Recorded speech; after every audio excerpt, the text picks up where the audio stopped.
คตรฮอนเลยวันนี้เป็นมือส่งพระเนาะไปส่งพระโคตรฮอนเลยถ่ายบรรยากาศให้กันปีใหม่ฟ้าใหม่ก็ขอพรคนอย่างเนาะขอให้ทุกท่านเนาะมีเป็นวันโชคดีคำคมกับอะไรมีได้เป็นว่าขอให้อายุมันคนยืนแต่ขอให้ได้สิ่งนั้นปีใหม่ฟ้าใหม่เป็นวันร่ำรวยตลอดทั้งปีเนาะทุกอย่างที่คิดเนาะให้รวยเนาะจริงๆอลังการไปเลยเนาะพัฒนาสิ่งใดขอให้ได้นะใจวันทุกอย่างเนาะเอาไปลินปีใหม่น้ำกันเนาะไปพุทธะทรง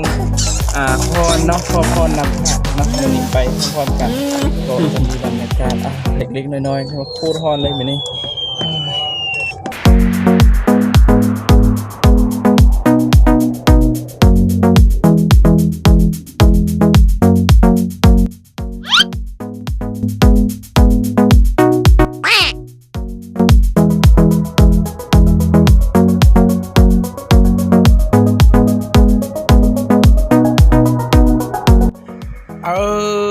เนาะ